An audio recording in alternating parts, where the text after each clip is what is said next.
Hi friends, welcome back to my channel. ఈరోజైతే ఒక useful వీడియోతో అయితే మీ ముందుకు వచ్చేసానండి. అదేంటంటే చాలా అందరికీ బాగా ఉపయోగపడే వీడియో అండి ఇది. ఇటువంటి బ్యాంగిల్స్ అందరిలో ఉంటూ ఉంటాయి కదా, ఇవి మెటల్ బ్యాంగిల్స్ అండి. ఇవి కలర్ పోయినా సైజ్ చిన్న అయినా కొద్దిగా పాడైపోయిన తర్వాత వేసుకోం కదా, వాడాం కదా, అటువంటి బ్యాంగిల్స్తో మనం ఎంత యూస్ఫుల్ టిప్ అయితే చేయొచ్చో చూపిస్తాను, తప్పకుండా చూడండి. బ్యాంగిల్ అయితే ఇలా కట్ చేసుకుని మనం ఇలా ఎస్ షేప్లో అయితే మనం వంచాలండి. ఇలాగా చాలా ఈజీగా అయితే వంగిపోతుంది ఇది. ఇలా చక్కగా ఎన్ని కావాలంటే అన్ని కూడా ఎస్సుకులు అయితే మనం తయారు చేసుకోవచ్చండి.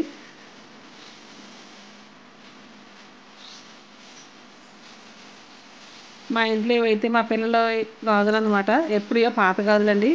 అవి ఉంటే వాటితో అయితే ఇలా తయారు చేస్తున్నాను. ఇవి నాకు ఎందుకు ఉపయోగపడినాయి అంటే, ఎక్కడైనా మనం ఏదైనా హ్యాంగ్ చేసుకోవాలన్నా, మనం పూలమాల అయ్యి గుమ్మానికి పెట్టుకోవాలన్నా, పూజా మందిరంలో పెట్టుకోవాలన్నా, మనకి ఏ హుక్ అది ఉండదు కదా, అటువంటిప్పుడు ఇదైతే నేను హ్యాంగ్ చేసుకోవచ్చండి. లేదంటే స్పూన్లు కానీ గరిటెలు కానీ వంట చేసి ఏమైనా ఉంటాయి కదా వస్తువులు, ఏది కావాలన్నా హ్యాంగ్ అయితే చేసుకోవచ్చు. నేనైతే ఎలా హ్యాంగ్ చేసానో చూపిస్తాను మీకు. కానీ నాకు ఇది బాగా ఉపయోగపడిందండి ఈ టిప్ అయితే మాత్రం. అందుకే మీలో కొంతమంది కన్నా యూజ్ అయితే అవుతుందని అయితే మాత్రం చూపిస్తున్నాను. ఎన్ని ఎక్కువగా చేసుకున్నా నో ప్రాబ్లం అండి, మనకి ఎన్ని అవసరం అయితే అన్నీ కూడా చేసుకోవచ్చు. సిజర్తో కూడా చాలా సులువుగా అయితే కట్ అయిపోతాయి.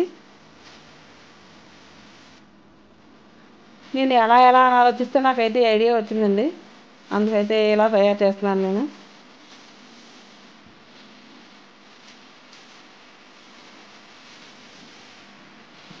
ఇలా ఎఫ్ షేప్లో అయితే ఉంచేసుకుంటే మనకి ఎక్కడైనా హ్యాంగ్ చేసుకోవడానికి ఈజీగా ఉంటుందని చెప్పాను కదా.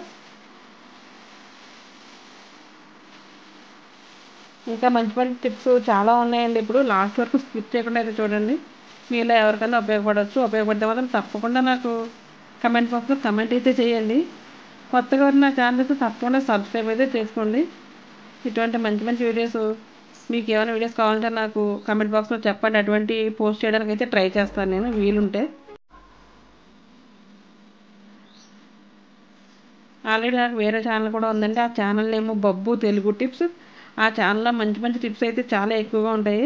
మీకు కనుక అవసరమైతే కనుక చూడాలనుకుంటే తప్పకుండా లింక్ అయితే డిస్క్రిప్షన్లో ఇస్తాను. ఒకసారి విజిట్ చేసి చూసి నా ప్రీవియస్ వీడియోస్ అన్నీ మీకు నచ్చితే మాత్రం తప్పకుండా పాటించండి, సబ్స్క్రైబ్ అయితే చేసుకోండి. నేనైతే ఇలా స్టాండ్కి అయితే నాకు హ్యాంగర్ ఉందండి, ఇలాగా హ్యాంగింగ్ స్టాండ్లా ఉంది. ఆ స్టాండ్కి అయితే స్పూన్లు అవి గరిటెలు పెట్టడానికి అయితే మాత్రం లేదు. దానికైతే మాత్రం మొత్తం లైన్గా ఇలా అయితే పెట్టేశాను. ఒకవైపు ఉంచేసి ఒక వైపునైతే చుట్టేసాను. అంటే అది ఎలా చుట్టానో కూడా చూపిస్తాను. మనకి చిన్నవి కావాలంటే చిన్నగా చేసుకోవచ్చు, పెద్దగా కావాలంటే పెద్దగా చేసుకోవచ్చు అండి. అదే వెడల్పు కావాలంటే వెడల్పుగా దాన్నే ఇలా పక్కకు అనుకోవచ్చు, లేదు ఇంకా దగ్గరగా కావాలంటే దగ్గరగా కూడా అనుకోవచ్చు.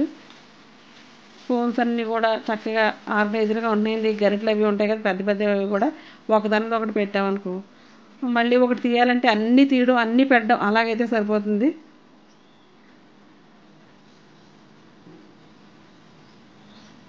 ఇలా హ్యాంగ్ చేసుకుంటే తీసుకోవడానికి ఈజీ అండ్ అలా పెట్టుకోవడానికి కూడా ఈజీ. వెతుక్కోవాలని అవసరం లేదు, పెద్దవి చిన్నవి మొత్తం అనేది హ్యాంగ్ చేసుకోవచ్చు. నేనైతే ఈ టిప్ బాగా ఉపయోగపడింది కదా అని ఎక్కువగా తయారు చేసి మొత్తం ఈ స్టాండ్ మొత్తం చుట్టూ పెట్టేశానండి. ఎక్కడ పాసిబుల్ అయితే అక్కడైతే పెట్టేశాను. చూడడానికి తీసుకోవడానికి కూడా చాలా చక్కగా ఉంటాయి. ఇది జీరో కాస్ట్ అండి, ₹1 ఖర్చు కూడా పెట్టక్కర్లేదు. మన బుర్రలోని తెలివి ఒకటి పెడితే సరిపోతుంది అంతే. ఇందులో ఏ ఒక్కటి చేసినా అందరం కూడా ఒకరిని చూసి ఒకరు నేర్చుకున్నామండి. స్వతహాగా పుట్టుకతో ఎవ్వరికి ఏది రాదు కదా, అలాగే నేను ఒక దగ్గర చూసి నేర్చుకున్నది మీకు ఉపయోగపడుతుందేమో అయితే మాత్రం వీడియో రూపంలో తీసైతే పెడుతున్నాను అంతే. దీన్ని చూడడం కూడా చాలా ఈజీ అండి.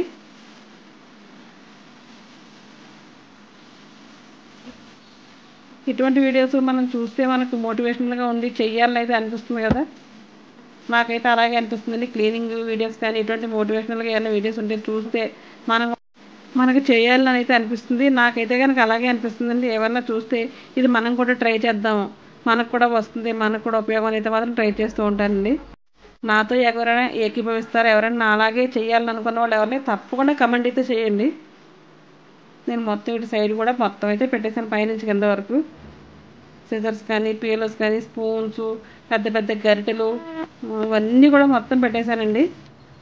ఈ టిప్పింగ్ నచ్చిందని అనుకుంటున్నాను. నచ్చితే మాత్రం తప్పకుండా ఫాలో అవ్వండి. ఇదైతే మరొక టిప్ అండి. ఇది చాలామందికి తెలిసి ఉండొచ్చు, తెలియని వాళ్ళ కోసమే నేను పోస్ట్ చేస్తున్నానండి. ఏదైనా సరే ఇటువంటి కొత్త డబ్బాలు బాక్సెస్ కానీ ఏమైనా వస్తూ ఉంటాయి, దాని మీద తప్పకుండా ఒక స్టిక్కర్ అయితే ఉంటుందండి. ఆ స్టిక్కర్ తీస్తే సరిగ్గా రాదు. అటువంటి మనం పేపర్ దానికి అతుక్కోకుండా ఈజీగా రావాలంటే ఎలా చేయాలంటే ఇటువంటి స్టిక్కర్లు ఉంటాయి కదా,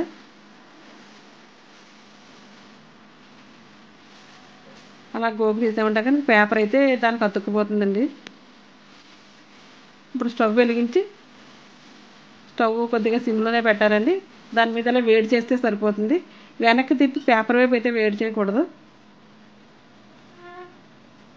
ఇలా మనం వెనక్కి తిప్పి ఇలా వేడి చేస్తే కనుక ఊరికే వచ్చేస్తే చాలా ఈజీగా అయితే వచ్చేస్తుందండి. గమ్ అంతా కూడా లూజ్ అయిపోతుంది, దానికి చక్కగా పేపర్ అయితే సులువుగా వచ్చేస్తుంది. టిప్ నచ్చితే లైక్ చేయండి. మీ ఫ్రెండ్స్కి ఫ్యామిలీ మెంబర్స్కి అయితే షేర్ అయితే చేయండి, వాళ్ళకి కూడా ఉపయోగపడవచ్చు. ఇదైతే మరొక మంచి టిప్ అండి. ఇలా గ్లౌజెస్ ఉంటూ ఉంటాయి కదా, ఇవి ఎక్కువగాను హెయిర్ డై అది వేసుకుంటాం కదా, వాటిలో అయితే వస్తూ ఉంటాయండి. కొన్ని ఎక్స్ట్రాగా ఏదైనా ఉండిపోతే కనుక మనం ట్రావెలింగ్కి అయితే మాత్రం చాలా బాగా ఉపయోగపడుతుందండి ఇది. ఎలా అంటే మనం బ్రష్ అవి తీసుకెళ్తూ ఉంటాం కదా, అవి తడిగా ఉండడం, ఒక కవర్లో పెట్టడం, రకరకాలుగా చేస్తూ ఉంటాం. ఒకళ్ళ బ్రష్ ఒకళ్ళకి అతుక్కోకుండా ఉండాలంటే కనుక చక్కగా ఈ హ్యాండ్ ఉంది కదండి, ఇది గ్లౌజ్ హ్యాండ్, ఈ హ్యాండ్లో అయితే చక్కగా అన్ని బ్రష్లు పెట్టేసుకుని ఒక పక్కన పేస్ట్ పెట్టేసుకున్నామంటే ట్రావెలింగ్ ఫ్రెండ్లీ అండి ఇది. మనకు ఎటువంటి ఆర్గనైజర్తో కూడా పని ఉండదు, ఇదే గొప్ప ఆర్గనైజర్ అనమాట. చక్కగా రౌండ్గా ఫోల్డ్ చేసి ఒక రబ్బర్ బ్యాండ్ వేసుకోవచ్చు, లేదంటే ఏదన్నా ఒక దారంతో కూడా కొట్టుకోవచ్చు. రబ్బర్ బ్యాండ్ కూడా వేసుకోవచ్చండి. మనకు అవసరమైనప్పుడు వాడి తర్వాత మళ్ళీ ఇదే కవర్లో పెట్టుకొచ్చేస్తే చాలా బాగుంటుంది. కానీ ఎప్పుడు ఇదే కవర్లో అయితే ఉంచకూడదండి. మనకి టూర్కి అది వెళ్ళినప్పుడు మళ్ళీ ఇంటికి వచ్చిన తర్వాత తప్పకుండా బాగా వాష్ చేసుకుని ఎండలో అయితే పెట్టుకోవాలండి. బ్రష్లు ఎప్పుడు అలా అంత క్లోజ్గా కవర్లో అయితే ఉండకూడదు. ఇలా మనం ప్యాక్ చేసుకుని మనం ఏ బ్యాగ్లో పెట్టుకున్నా సరే బ్యాగ్కి అయితే తడి అంటుకోవడం అలా అయితే అస్సలు జరగదు. ఈ వీడియో అయితే తప్పకుండా లైక్ చేయండి. ఈ రోజుకి ఇదేనండి వీడియో, మరొక వీడియోతో మళ్ళీ కలుద్దాం.